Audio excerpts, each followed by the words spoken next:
Today we'll be assessing flexibility. Before starting with the stretches, there needs to be a warm-up about 5 to 10 minutes of moderate aerobic activity. First, I will start with the sit and reach test.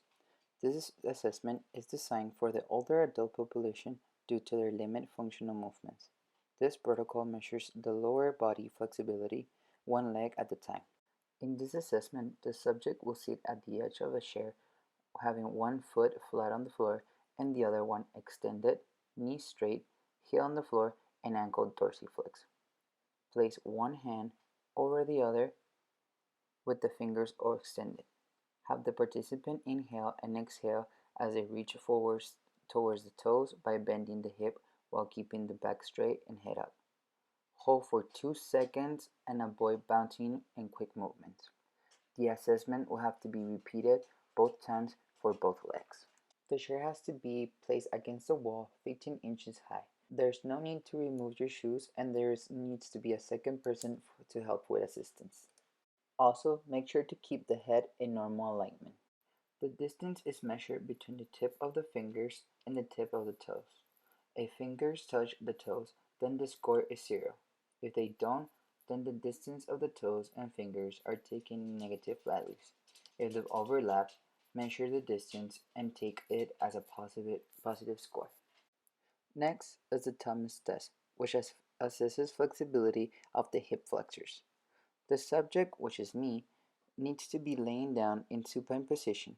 Then proceed to bring one leg towards the chest to the point where the lumbar spine is not touching the floor.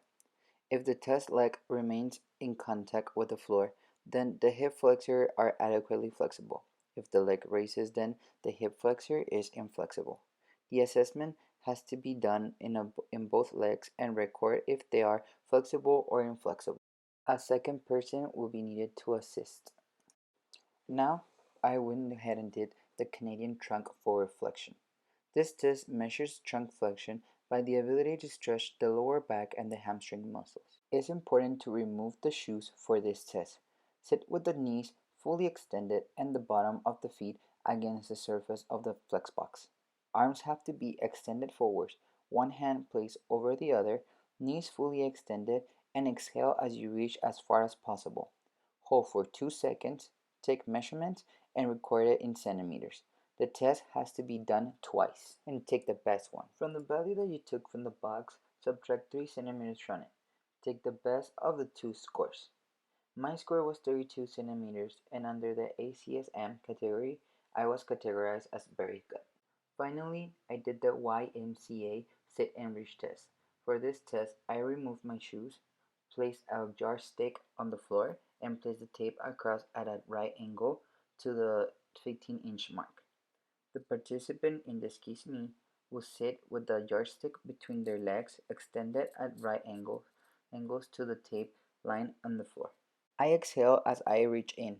My fingers touch the yardstick, hold for 2 seconds, and maintain the knees extended and the not bent. Do not lead with one hand. The heels should touch the edge of the tape line and be about 10 to 12 inches apart. Avoid bouncing. The score is taken in inches and the assessment should be done twice. Take the best score of them. My score was 17 inches and according to the ACSM book, I was classified as average.